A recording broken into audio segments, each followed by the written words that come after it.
plus d'autres questions. Bien, il n'y a plus d'autres questions, mesdames et messieurs. On va passer donc à la troisième communication. Vincent Sévère de Nancy. Alors, on va changer un tout petit peu de registre.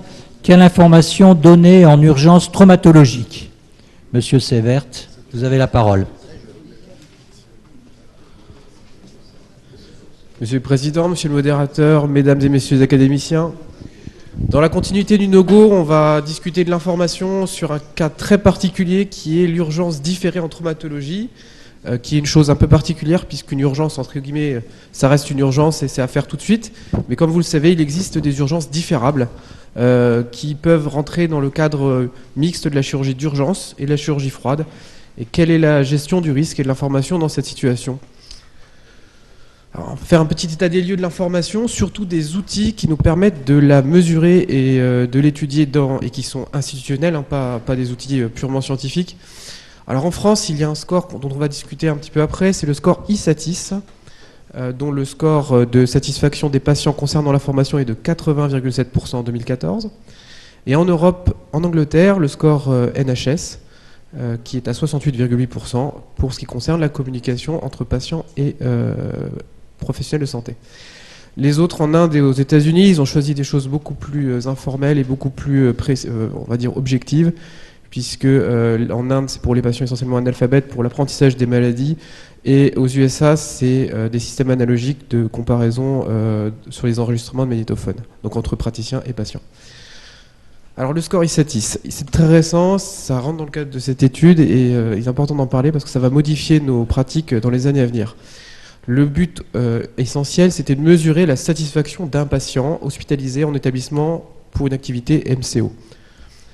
La période d'expérimentation, ça a commencé en 2011, c'était sous la direction de la DGOS, et on a 6 scores thématiques, dont un précisément, donc ce ne sera pas le deuxième où il y a marqué information du patient, mais c'est bien le troisième qui concerne spécifiquement l'information sur la pathologie et le traitement en cours, et si le patient surtout l'a bien comprise et l'a bien reçue de la part du praticien.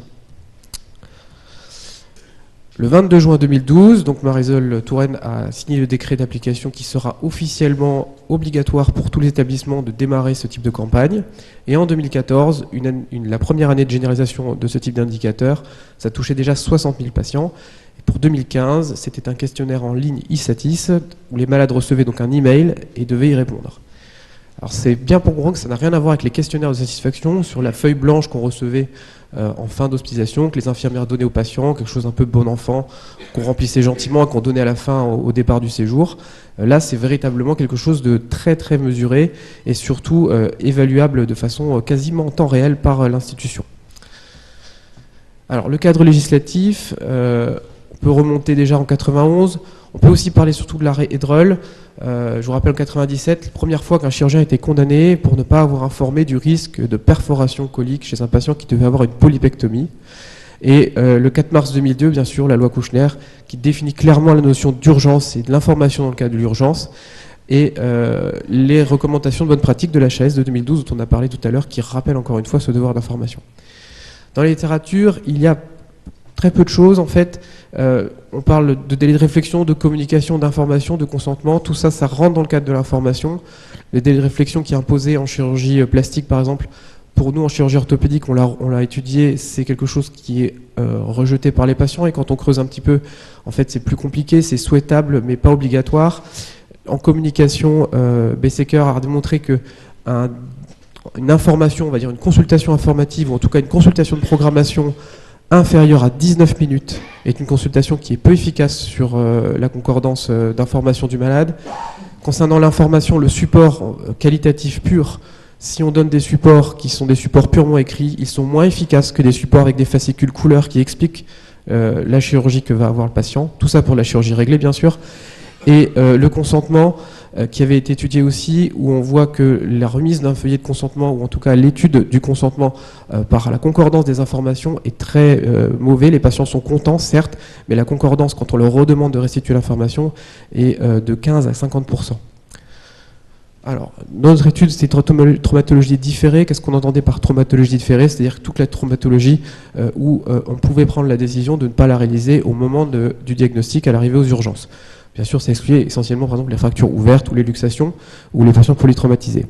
Le délai de réflexion dans ce cadre-là était très court, donc il rentre très peu en compte.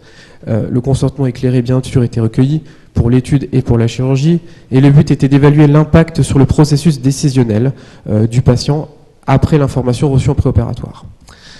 Alors, sans cette patient, on peut être inclus. La différence est qu'on n'a pas pu avoir le deuxième questionnaire pour une partie des patients qui ont été exclus. Double questionnaire, un avant, après la chirurgie. La prise en charge était essentiellement différée de la date de la prise en charge initiale. Alors, les résultats, ils correspondent à l'épidémiologie des patients. C'est essentiellement des patientes, donc des fractures ostéoporotiques, avec des fractures de l'extrémité supérieure du fémur, distale du radius, cheville et bien sûr épaule. Alors, les plis primaires, on va aller au plus précis. Dans 92% des cas, l'information préparatoire n'a pas modifié le choix de prise en charge des patients. Maintenant, les objectifs secondaires qui sont un peu plus particuliers, 95% étaient contents d'être informés en préopératoire, satisfaits de l'information qu'ils avaient reçue. Il y en a quand même 21% qui ont posé d'autres questions après l'intervention, qui ne rentraient pas dans le cadre du premier questionnaire. Et un patient a demandé à réfléchir. Ce dernier est revenu en consultation une semaine après, et on a refait une admission avec une consultation d'anesthésie classique, comme pour une chirurgie froide. Et on avait un taux de concordance des réponses qui était un petit peu mieux que la littérature, mais je pense qu'il ne faut pas en tenir compte pour la traumatologie. Alors, sur le plan quantitatif, la loi, l'information standardisée, à notre sens, elle peut induire un doute chez le patient. Et sur le plan qualitatif, en pratique courante, on s'est rendu compte nous-mêmes qu'on avait tendance à occulter des informations dans l'intérêt du patient. Alors, il faut savoir que les entretiens ils sont déroulés en général à deux, un chirurgien senior et un interne. Et on s'est rendu compte qu'on avait tendance à occulter les informations, et plus le chirurgien senior que l'interne.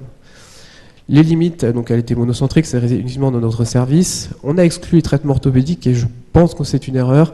Maintenant, le schéma, la méthodologie de l'étude ne permettait pas de les inclure. À mon avis, ils auraient fallu faire l'objet d'un groupe spécifique, puisque les traitements orthopédiques sont aussi source de problèmes et de complications, et éventuellement d'erreurs par la suite. En conclusion, attention à la réflexion paternaliste, bien peser la balance bénéfice-risque. Le délai de réflexion est court dans ces pathologies-là, il faut en tenir compte. Et ce qui est fondamental, c'est le rôle du premier contact. Qu'est-ce qui se passe au moment où vous rencontrez le malade la première fois? Je vais aux urgences, il est dans sa chambre, on est en consultation, il a mal, la situation n'est pas favorable, il faut créer un climat de confiance. Et le premier contact, c'est un impact extrêmement important sur la réception de l'information pour le patient. Et c'est un vecteur de confiance et de satisfaction pour la suite. Alors, quel est l'avenir pour la gestion du risque? Faut bien comprendre que l'évolution actuellement de l'information du patient est très très rapide. Doctissimo, c'était dans les années 2000. Maintenant, on en est à des situations, donc Isatis, c'est le dernier, où les patients savent en temps réel, comme pour un hôtel, comme pour une compagnie d'avion, quelle est la clinique, quel est le praticien dans le coin, qui est le mieux noté, qui a été le mieux évalué, ou en tout cas qui a un impact factor, entre guillemets, Google important. Et en 60 secondes, effectivement, sur leur smartphone, sur leur iPad, ils ont l'ensemble des informations, que ce soit sur leur pathologie, sur la chirurgie, mais aussi sur le chirurgien et sur l'établissement. Donc les choses vont extrêmement évoluer très vite dans les années à venir. Je vous remercie de votre attention. J'appelle le professeur Claude Vielpeau donc comme commentateur. Mon cher Claude.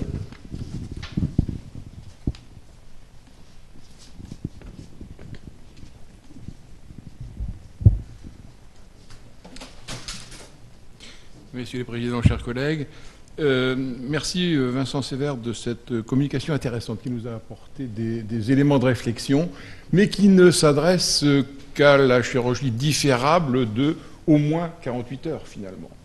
Et ça laisse un créneau important d'incertitude.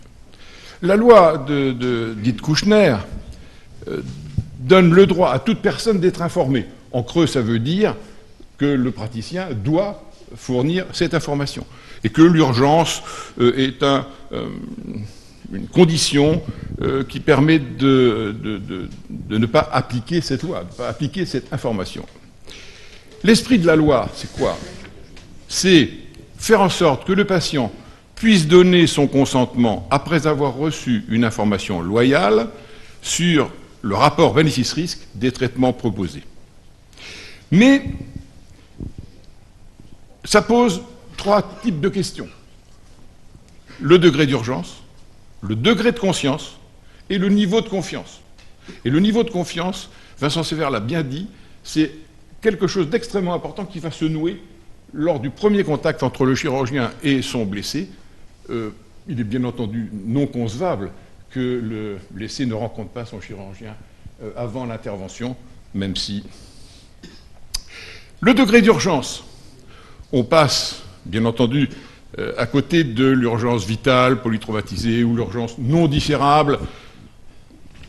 Par exemple, on ne va pas contester que cette fracture métaphysaire que Watson-Jones appelait la gangrene fracture avec lésion artérielle ne soit pas urgente. Mais on ne peut pas contester non plus que l'information ne soit pas indispensable pour prévenir le malade, s'il n'est pas sédaté, si les conditions le permettent, pour prévenir le malade qui risque de lui arriver des problèmes importants à son membre. Cette fracture ouverte, visiblement ouverte, l'urgence n'est pas contestable, mais on ne peut pas non plus contester la nécessité d'une information au malade pour tout ce qu'il risque après. Ça ne veut pas dire qu'on aura son consentement éclairé, mais au moins une information. De même pour d'autres exemples, cette luxation obturatrice rare de hanche, cette luxation du genou, cette fracture de Montigial, cette fracture de Galeazzi. Enfin, tout ça, ce sont des lésions qui sont importantes, urgentes, et qui nécessitent une information, malgré le caractère de l'urgence. Il ne faut pas se cacher derrière le fait que l'urgence a été exclue. Bon, cette fracture d'extrémité inférieure, je passe sur ces... Cette luxation d'épaule avec paralysie du nerf axillaire, c'est pareil. Il faut la réduire rapidement, mais il faut informer le patient. Si on ne l'informe pas, c'est le chirurgien qui prend le risque qu'on l'accuse d'avoir été responsable de la paralysie du nerf axillaire si le malade n'en a pas été prévenu avant. Le degré de conscience. Souvent, c'est non discutable quand le malade est en coma ou sédaté. Mais par contre, quelques mots sur les troubles cognitifs. Je m'appuierai sur un travail qu'on avait fait avec des amis parisiens, Nadia Rosencher, Marc Savama, etc., où on avait fait une étude observationnelle sur toute la France, et on avait colligé pratiquement 7000 fractures du col en 2 mois, ce qui correspondait à peu près à 70% du total des fractures pendant cette période. C'était des malades âgés, 81 ans d'âge moyen, avec 63% qui avaient plus de 80 ans, 39 qui avaient plus de 100 ans, qui avaient des antécédents cardiovasculaires à l'admission, dans 63% des cas, hypertension, etc., et dont 14%, 15% pratiquement, seront morts à 6 mois. Voilà les courbes de mortalité, c'est la surmortalité. Ça chez l'homme, avec la courbe basse qui est la courbe de mortalité normale, entre guillemets, et la courbe haute chez les patients atteints d'une fracture du col. Chez la femme, pareil, un petit peu plus bas, mais identique. Et quand on regarde les capacités cognitives de ces patients, on constate qu'il y avait 35% d'entre eux qui avaient des troubles de la conscience ou qui étaient carrément désorientés. Ça, on a un peu de temps pour parler avec le malade, pour lui donner l'information. Mais les troubles de la conscience ne permettent pas d'avoir une information bien reçue quand on sait que chez les gens non désorientés, il n'y en a que 67%, je crois, qui restituent bien, qui ont bien compris le truc. Alors, les questions que je pose sont les suivantes.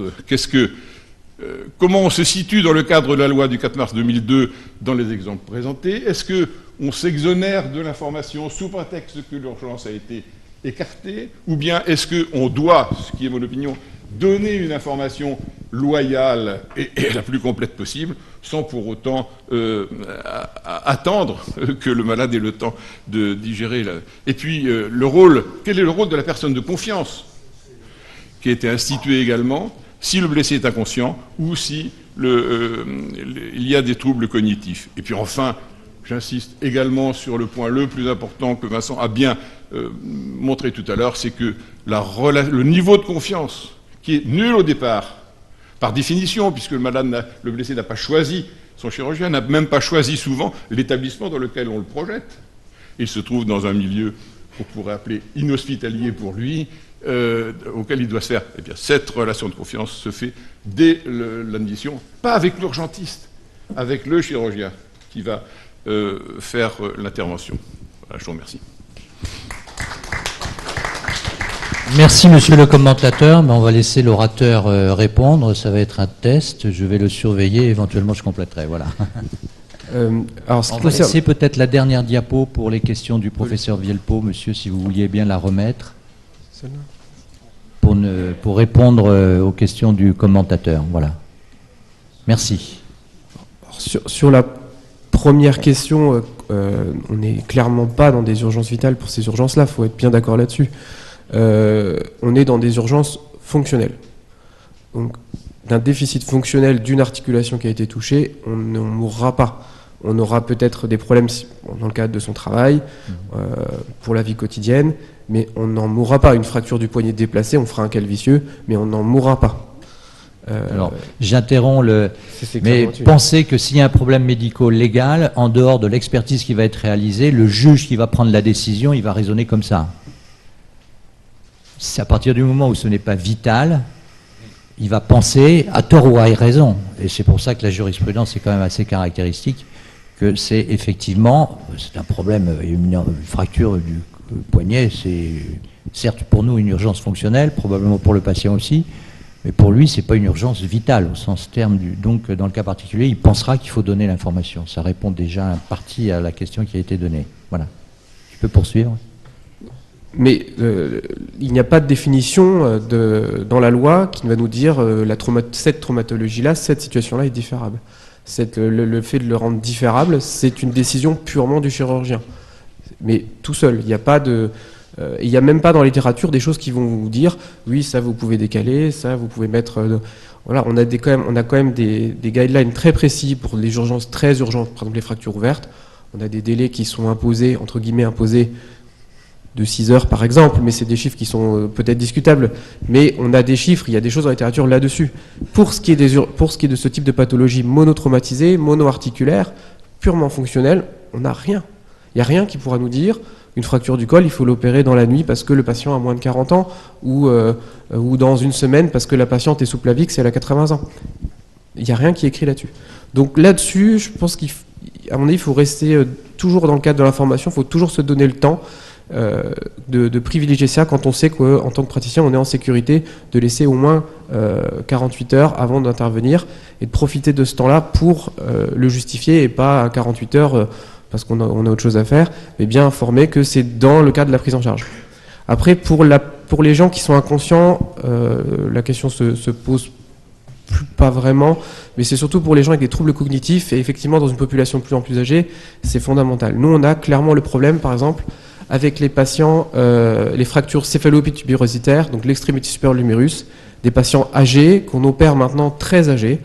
On est beaucoup moins dans le traitement orthopédique qu'il y a 20 ans, mais on est face à des gens qui sont encore très actifs, qui n'ont pas forcément toutes leurs fonctions supérieures, on va dire, au vert. Ils restent autonomes à domicile, mais leur dire tout de suite, là maintenant, on va vous mettre une prothèse d'épaule, on va vous mettre demi-assis pendant 1 heure, vous risquez de faire un AVC, vous risquez d'avoir des suites difficiles, des complications cardio-respiratoires, etc. Ils ne sont pas forcément aptes à le comprendre. Et c'est là où la personne de confiance est très très importante, c'est là où l'urgence est différable, c'est là où il ne faut pas se précipiter dessus, où il faut attendre 1 semaine, 10 jours, il n'y a pas de problème. Ils rentrent à la maison, ils vont voir un médecin, leur médecin traitant, ils vont voir le médecin anesthésiste en consultation comme en chirurgie réglée, ils sont programmés, ils arrivent à l'hôpital, ils ont moins mal et ils rentrent la veille de l'intervention et ils sont pris en charge, on va dire, comme une chirurgie réglée. En tout cas, c'est ce qu'on fait dans le service pour ces patients-là. On a moins tendance à les opérer tout de suite quand ils arrivent, étant donné que clairement, c'est des urgences qui sont, à notre sens, totalement différables. Merci. On va ouvrir la discussion, Monsieur le Président. Éric, oui. Oui, je voulais juste apporter une petite information supplémentaire, c'est-à-dire qu'en fait, il y a 3 niveaux dans votre communication. D'abord, l'information, il faut la délivrer, c'est la première chose. La deuxième chose, il faut recueillir le consentement éclairé du patient ou de la personne de confiance. Et la troisième chose, il faudra apporter éventuellement la preuve qu'on a fait l'information. Donc, c'est 3 choses qui sont différentes. Et effectivement, dans l'urgence, L'information, on a pratiquement toujours le temps de la donner, ça c'est évident. C'est plus difficile de recueillir le consentement toujours, et encore plus dur parfois d'amener la preuve. Ouais. Oui.